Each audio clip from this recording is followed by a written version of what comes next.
I think you guys must know it by now कि जब भी मैं पूछूं Are you guys ready for this one? It means कि you are not ready for that one. And with that being said, कहानी शुरू होती है एक गैराज से। Trust me, it's a garage. नहीं यार कसम से it's a garage, dude. Oh, for fuck's sake, stop. तो ये गैराज देख के एक अंकल जी आए और पूछे अब मेरी गाड़ी कहाँ है चूतिए? तो मिथुन द मैकेनिक बोले आज गैरेज बंद है। Wait, what? What the fuck did he just say? आज गैरेज बंद है। अबे तो तुम लोगों के पास और कोई काम धंधा नहीं है क्या? यहाँ पे क्या चाम उतारे हो फिर? What the fuck is this? Your morning routine? इतना ही फ्री टाइम है तो कुछ और नहीं जाके री लेवल ही चेक कर लो, क्योंकि जैसा मैं अपनी पहले की वीडियो में बता चुका हूँ कि री लेवल एक ऐसा प्लेटफॉर्म है जहाँ पे तुम लोग एक इजी सा फ्री टेस्ट देके अच्छा जॉब ग्रैब कर सकते हो। I mean, री लेवल से क्रेड, यात्रा, मीशो, स्विगी वगैरह वगैरह जैसी 80 से भी ज्यादा कंपनीज 1000 से भी ज्यादा पोजीशंस के लिए हायर कर रही हैं। इन्होंने अब तक 15 करोड़ से भी ज्यादा वर्थ के जॉब्स अपने कैंडिडेट्स को दिलाए हैं। यहाँ पे अभी 5 टेक और 5 नॉन टेक टेस्ट कंडक्ट किए जा रहे हैं। इन टेस्ट से तुम लोग वेब डेवलपर, सेल्स एनालिस्ट और एचआर जैसे रोल्स के लिए भी अप्लाई कर सकते हो। अब देखो, इंडिया में एक सेल्स एग्जीक्यूटिव की एवरेज सैलरी होती है 3 लाख पर एनम, लेकिन खबर मिली है कि री लेवल के कैंडिडेट्स को बड़ी बड़ी कंपनीज में सेम पोजीशन के लिए 8.1 लाख पर एनम तक भी मिला है, क्योंकि सेल्स एक बहुत ही रिवॉर्डिंग जॉब है। अगर तुम लोग अपना करियर बिजनेस डेवलपमेंट में बनाना चाहते हो तो तुम्हारे पास बहुत सारी अपॉर्चुनिटीज हैं। सेल्स एग्जीक्यूटिव से स्टार्ट करके प्रमोट होने के बाद एसोसिएट और मैनेजरियल पोजीशंस मिलते हैं, फिर सीनियर मैनेजर, फिर director and eventually you can become VP of sales या फिर CSO, which means कि तुम किसी भी कंपनी की टॉप लीडरशिप पोजीशन संभाल रहे हो सकते हो। और इस करियर की शुरुआत में री लेवल तुम्हारी हेल्प करेगा। तो आज ही इनके वेबसाइट पे जाके साइन अप करो, वहां पे तुम्हें टेस्ट की पूरी डिटेल्स एंड रेफरेंस मटेरियल भी मिल जाएगा, और तो और तुम टेस्ट का डेट भी अपने कन्वीनियंस के हिसाब से पिक कर सकते हो। And the best part is कि एंटायर टेस्ट प्रोसेस में तुमसे एक पैसा भी नहीं लिया जाएगा। उल्टा ये लोग हर महीने अपने क्वालिफाइड कैंडिडेट्स को भेजते हैं गुडी बॉक्सेस, अरे मतलब टेस्टिमनी भी है भाई। तो मेरे हिसाब से री लेवल एक बहुत ही अच्छा प्लेटफॉर्म है for anyone who is looking for a good job and wants a successful career. Link मैंने डिस्क्रिप्शन में दे रखी है, तो वीडियो खत्म करो और आज ही जाके चेक करो, because opportunities are waiting for you my child. But anyway, तो गैराज आज बंद है बिकॉज आज रक्षाबंधन है, लेकिन villain doesn't give a fuck, तो वो लिटरली बीच बाजार जाके लड़कियां उठाना शुरू कर देता है। अबे साले, नहीं मतलब चल ठीक है, तू मॉलेस्टेशन को साइड में रख दे, तो चूतिए इतनी लड़कियों का करेगा क्या बे? और जो गाड़ी में तो सारी लड़कियां भरे जा रहे हैं, खुद कहाँ बैठेगा? बोनेट पे या डिक्की में? तो इस सवाल का जवाब देने के लिए आते हैं मिथुन दादा अपनी महंगी बाइक पे, जो एक पेड एक्टर है, नहीं लाइक लिटरली।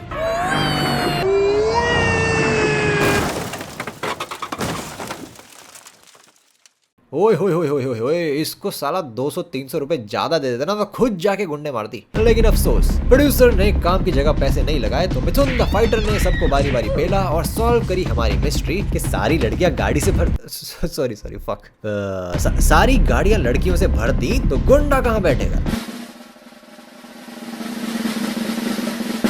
खच्चर पे। अब क्या मॉब लिंचिंग करोगे? मीनवाइल इस तरफ मिथुन द ब्रदर्स की सिस्टर्स कर रही हैं उनका इंतजार अपने घर पे, कि तभी एंट्री ली मिथुन द जगत जननी ब्रदर ने, जो मार्केट से राखियां बंधवा के आए हैं।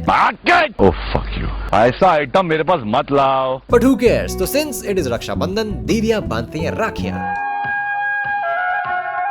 अबे राखी तो बांध लो। नो सीरियसली डूड, पहले राखी बांध लो जाके। एनीवे, तो अगले दिन मिथुन द मैकेनिक जाते हैं वापस गैराज में, क्योंकि काम करना भी जरूरी है यार। तो एंट्री होती है माधुरी जी की, जिनका झुमका गिरा बरेली के बाजार में, तो वो आई है ब्रेक ठीक कराने और चढ़ा दी गाड़ी। लेकिन मैडम जी हैं अमीर, तो 90s के बॉलीवुड के खातिर थोड़ा तो एटीट्यूड दिखाना पड़ेगा ना। तो मारा 100 का पुराना नोट मुंह पे फेंक के पटाक। तो मिथुन दा बोले लड़की ज्यादा बदतमीजी करेगी तो साइकिल के पीछे बैठ के गोली मार दूंगा, चल तमीज से पैसा उठा के दे।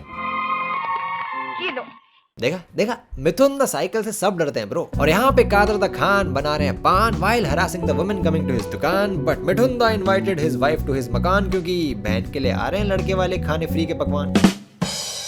लेकिन लड़के वाले तो कुछ ज्यादा ही प्रोग्रेसिव निकले, इतना कि 30 साल पहले आया लॉ गया चामुदा ने, ये तो साले खुले में दहेज मांग रहे हैं। आंटी बोली सोना मांगता है, वो भी 50 तोला कितना? अंकल बोले आई लाइक मनी, तो मेरे को कैश चाहिए, एकदम कुरकुरा करारा डीमोनेटाइजेशन के बाद वाला नोट। तो Mithun the brother being the progressive smart and sensible hero of the movie, वो बोले जी मुझे मंजूर है। Wait what? अबे ठीक है भाई। तो कट टू शादी। सारा काम काज होने के बाद अंकल जी बोले, अब बेटा देखो महंगाई का तो कोई भरोसा होता नहीं है, कभी भी कहीं भी बढ़ जाती है, हैं? तो हमारा 5034 रुपए हमको दे दो और हमको छोड़ दो। तो मिथुन द कैशियर बोले 150 रुपया देगा। सो ही इज लाइक बारात आगे नहीं जाएगी। तो एनानु चढ़िया गुस्सा और बोले डोक्याची आई बहन करू नकोस। और निकाला इन्होंने जेब में से एंटी दहेज डायलॉग और भरी महफिल में पेलना शुरू। और इतना सुनाया कि अंकल जी को दिल का नहीं बूब का दौरा पड़ गया ब्रो, और भाग गए साले सारे के सारे। और मिथुन दा ब्रदर ने खाई कसम कि साला बिना दहेज के अच्छे लड़के से शादी करा के छोड़ूंगा।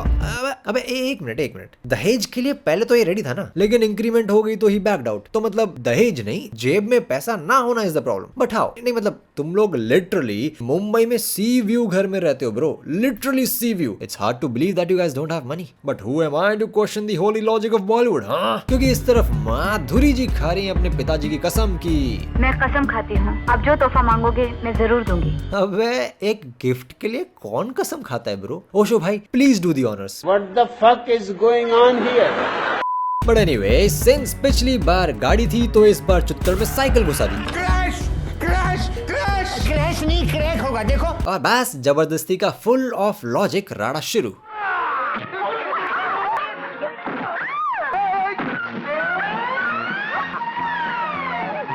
ये कौन लिखा है लस्सी बेंचो मेरे सामने लाओ। मीनवाइल श्रद्धा के जवान पिताजी देते हैं अपना इंट्रोडक्शन की आओ ब्रो, मैं नकली माल बनाता हूँ ब्रो, और ऐसा कड़क माल बनाता हूँ कि लोगों को मेरा नकली माल असली लगता है आओ, और असली माल नकली लगता है आओ। अबे तो जब इतना अच्छा माल बनाता है तो ओरिजिनल नाम से क्यों नहीं बेच लेता बे? लेकिन नहीं, मेरी तो किसी को सुननी नहीं है। तो शाहरुख का घर शाहरुख का होने से पहले वहाँ से गुजर रहा होता है एक ट्रक शक्ति कपूर का माल लेके, कि तभी वहाँ पे आए इंस्पेक्टर विवेक ओबरॉय के बापू और सारा नकली माल जब्त। और ये खबर सुन के श्रद्धा के जवान पिताजी को आया एक बहुत ही स्मार्ट आइडिया, दैट इज जान से मार दो उसे। तो गए इसके पंटर लोग और कर दिया डॉकयार्ड ब्लॉक एंड वेल। ये रास्ता किसने रोका है? हमने। क्यों? छतरी वालों छे। हाँ। But since he is not the main hero of this movie, तो घेर के पकड़ लिया इसको। अब बस अपने औजार से इसका औजार काटने जा ही रहे होते हैं कि तभी वहाँ पे आते हैं मिथुन द फाइटर, क्योंकि ये अपनी गैराज छोड़ के पूरे शहर में हर जगह मिलेगा। तो ऑब्वियसली होना क्या था, राड़ा शुरू, जहाँ पे गुंडे लैग कर रहे हैं, हाइपिंग होगा शायद, लेकिन सबको पेल पाल के ये दोनों लौंडे बन गए bestie. Meanwhile Kader the Khan bus में लड़कियां छेड़ रहे हैं और अपने पंटर को कुकुर माफिक लोगों से पिटवा रहे हैं, but the director likes it, तो क्या कर सकते हैं। तो अगले दिन मिथुन द मैकेनिक जाते हैं एक होटल में, जहाँ पे फिर से मिलते हैं इंस्पेक्टर विवेक के बाबू, जो दिन रात होटल में खाना खाते हैं because he is unmarried and lives alone. तो ये बात सुन के मिथुन द केयरिंग ब्रदर बोले मेंटोस दिमाग की बत्ती जला दे, और कर लिया इनवाइट घर पे। तो दरोगा जी घर आए तो खूब दबा के खातिरदारी हो रही है, मतलब इतनी ही कि बंदा देख के समझ जाएगी पक्का कुछ तो टफ स्पॉट में डालने वाले हैं मेरे को। एंड बूम, पूछ लिया मिथुन द मैरिज काउंसलर ने कि ओए मेरी बहन से शादी करेगा। लेकिन दरोगा जी को लिटरली जस्ट 10 मिनट पहले बचाया था, तो मानना पड़ेगा ना, वरना भरोसा नहीं डायरेक्टर अगले सीन में मरवा दिया तो ऑब्वियसली दरोगा जी मान गए। तो स्क्रिप्ट के खातिर अगले दिन अखबार में छपी एक खबर कि शहर में होने वाली है एक फॉर्मूला 1 कम देसी नास्कार रेस, और जीतने वाले को मिलेंगे पूरे 1 लाख रुपए नकद और साबुत के साबुत। तो ऑब्वियसली मिथुन द रेसर ने ले ली भर्ती, लेकिन कॉम्पिटिटर तो है माधुरी डिक्शिट, और रेस शुरू।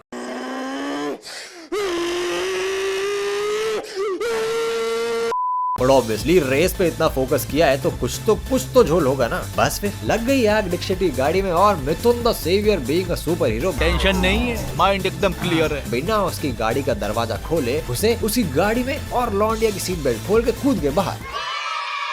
अबे इतना सा काम तो वो खुद भी कर सकती थी ब्रो, तुमको ऐसे मार्शियन मैन हंटर बन के उसकी गाड़ी में फेज इन करने की जरूरत नहीं थी भाई। लेकिन अब जब लौंडिया को बचा ही लिया है तो गाना शुरू। अरे गाना भी बजा दो यार, रुके किसके लिए, गाना भी बजा दो।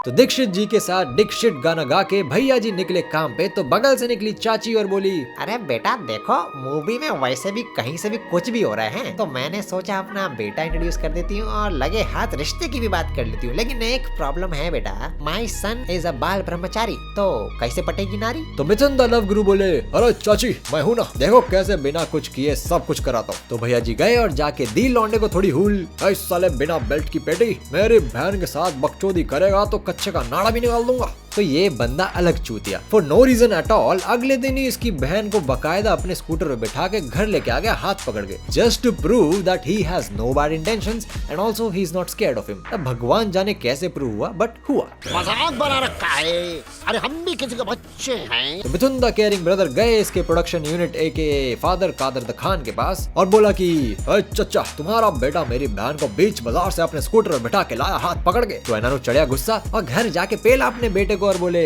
आज साला पूरी मूवी में for no reason at all मेरे को मोलेस्टर और ग्रोपर दिखाया हुआ है और तू मेरा बेटा होके खुले में जाके लड़की का हाथ पकड़ रहा है, उसको घर तक लिफ्ट दे रहा है। शर्म नहीं आई तेरे को मेरी नाक कटवाते हुए बिना बेल्ट के चूजे? चल तेरी शादी कराता हूँ।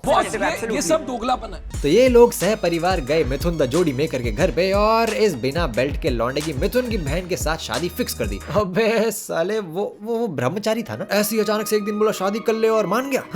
एक मिनट इस चूते की एक बहन की ऑलरेडी शादी फिक्स हो रखी थी ना, उसका क्या हुआ? मैं तीनों बहनों की शादी एक ही दिन में करना चाहता हूँ। Dude, that is some Avengers level Bullshit. But anyway अगले दिन आउट ऑफ नोवेयर घर पे आती है माँ जी, बिकॉज डायरेक्टर की मर्जी है ब्रो, और आके देती है इसको मस्त चमकता हुआ नया चिकना सोने का लॉकेट। क्या बात है भाई, महंगा लग रहा है। तो भैया जी खुशी गिफ्ट ले लेते हैं क्योंकि बैक स्टोरी गई। अबे नहीं बाद में देंगे ना ब्रो, मूवी 2.5 घंटे खींचनी है ना। तो फिर भैया जी जाते हैं काम पे और एंट्री होती है घातक सिंगर की। है गाड़ी मेरी 2 सीटर, उसमें लगा है 1 हीटर, चलाता है उसको। लेकिन इतनी अच्छी सिंगिंग सुन के भैया जी को आया गुस्सा, तो लॉन्डे ने किया प्लॉट ट्विस्ट और बोला अब ब्रो मैं आपका होने वाला जीजा हूँ ब्रो। पिताजी को बताया तो कामकाज नहीं पूछे, बोला कि जाके म्यूजिक कंपटीशन जीत के आओ तो शादी करा दूंगा, प्लीज हेल्प ब्रो हेल्प। तो मिथुन दा तो हीरो है यार, उनको बाय डिफॉल्ट सब कुछ आना पड़ेगा। तो ये गए इनके साथ अपनी जोरू के साथ और इनको आगे खड़ा करके सारा गाना खुद से गा दिया। तो ऑब्वियसली ये लोग जीत गए कंपटीशन ब्रो और मान गए पिताजी। तो अगले दिन मिथुन दा फ्रेंड जाते हैं दरोगा जी के घर, जो जा रहे हैं एयरपोर्ट अपनी बहन को पिक करने, लेकिन अभी आया कमिश्नर का फोन और भेज दिया भैया जी को दूसरे काम पे। तो मिथुन दा जाएंगे बहना को उठाने म्हणजे रिसीव करने, लेकिन मिथुन दा शॉफर की हो गई मोटरसाइकिल खराब, तो वो हो गए लेट। तो दीदी ने सोचा कि किसी स्ट्रेंजर से लिफ्ट ले लेती हूँ, अच्छा रहेगा, और निकल लिए अकेले। और ये भाई साहब ने एयरपोर्ट पहुंच के करी दरोगा जी से बात और वो बोले कि अरे शायद उसने फिर से मेरा चूतिया काटा ब्रो, आऊंगी बोल के नहीं आई। कोई नहीं लौंडे, तू पता करने की कोशिश करना बिल्कुल भी, तू घर आ जा, सीधा घर आ जा। तो मिथुन दा बोले अच्छा ठीक है। लेकिन ऑब्वियसली स्ट्रेंजर निकला एक हवस का भूखा रंडवा। मोदी जी वाह। एंड आउट ऑफ नोवेयर पीछे से आ गए मिथुन द सेवियर और अपनी जान पे खेल के दीदी को बचा लिया और रैंडम सिटीजन्स के साथ छोड़ के निकल गए रेपिस्ट का पीछा करने। लेकिन ना तो रेपिस्ट हाथ लगा और वापस आए तो लड़की भी गायब है। तो भैया जी बोले अरे हु गिव्स अ फक, ठीक ही होगी साली, मैं चला तीनों बहनों की एक ही मंडप में शादी कराने। बोले तो बचते ब्रो। लेकिन शादी में पता चला कि वो हवस का भूखा मादर भगत तो माँ जी का बेटा है।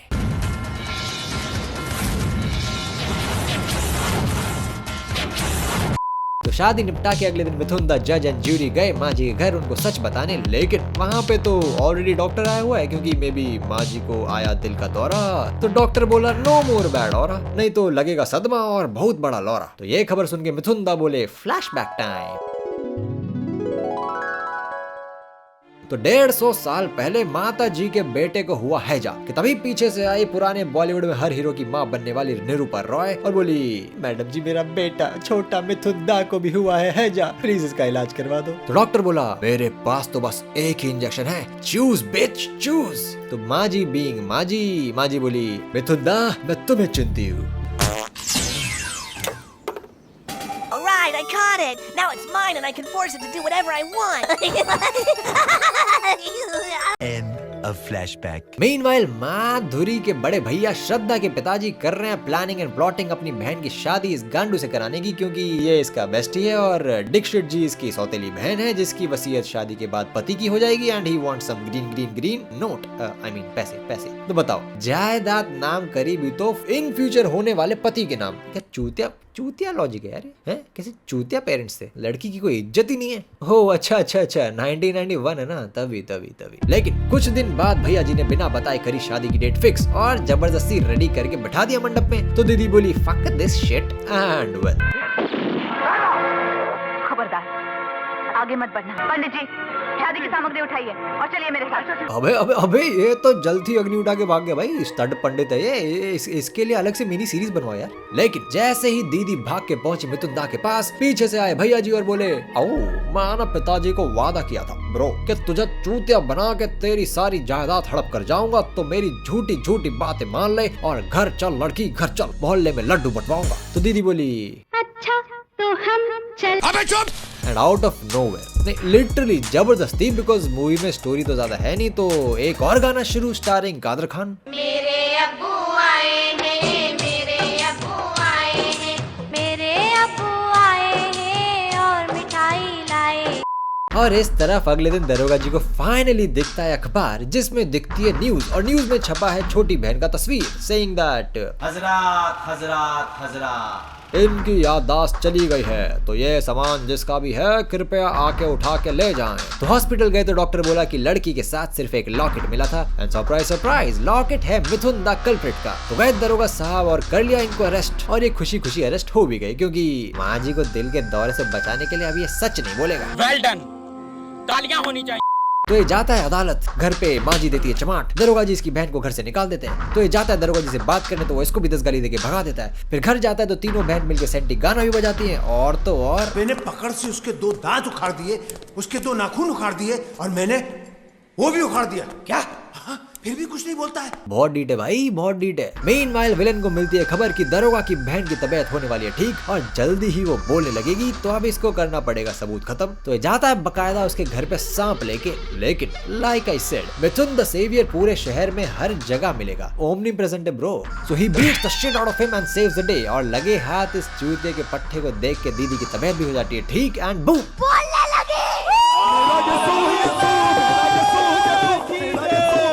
तो इसी खुशी में दरोगा जी ने फिर से श्रद्धा के पापा जी का माल कर लिया जब्त। तो इन्होंने चढ़िया गुस्सा, तो अपने पंटरों को बोल के इन्होंने उठवा लिया मिथुन दा की बहन और दरोगा की बीवी को, क्योंकि बेटा एक तीर से 2 निशाने। तो गर्भवती दीदी को खूंटे से बांध के श्रद्धा के पापा बोले, वो दिनों तक तेरे भाई और पति ने मुझे फुटबॉल समझकर हवा में उछाला, मेरी इज्जत के साथ खेला, आज मैं तेरे साथ फुटबॉल खेलूंगा। And the one and only plot twist of the movie, football.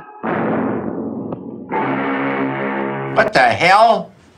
Oh भाई, he doesn't use metaphors. He is living in metaphors, dude, living in metaphors. तो भाई फुटबॉल शुरू। तो इतनी फुटबॉल देख के आए वहाँ पे मिथुन दा हीरो, और सबको पेल पाल के निकल ही रहे होते हैं कि श्रद्धा के पापा बोले, आओ मेरे आदमियों ने इलाके को चारों तरफ से घेर रखा है, उनसे कैसे बचेगा चूतिए। तो सिंस मिथुन भाई ने मेंटोस खाई थी, तो जली उनके दिमाग की बत्ती, एंड वेल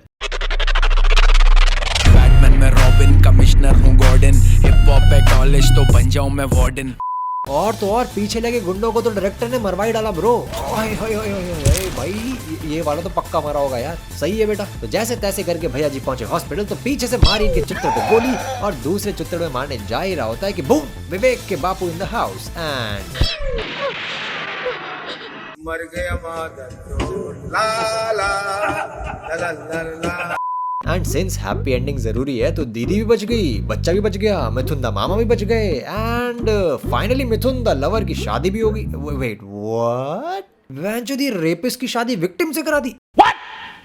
What काहे की हैप्पी एंडिंग यार? This is a fucking tragic ending यार। व्हाट काइंड ऑफ सस्ते नशे वाज 90s का बॉलीवुड इंटू डूड के टट्टी फूक के आते थे ये लोग काम पे। खैर, इस मूवी का नाम प्यार का देवता की जगह चुतियापे का देवता फीचरिंग सी साइड बंगलों में रहने वाला गरीब मैकेनिक होना चाहिए था। सिर्फ तभी सेंस बनता भाई। मतलब प्यार का देवता तो नाम ऐसे रख रखा है मूवी का जैसे बड़ा कामा सूत्र दिखाने वाले हैं। अबे प्यार का देवता बोले तो Kamdev, and Kamdev was also god of sex. मतलब कुछ भी पेल देने का ऑडियंस को। हद है बेंच।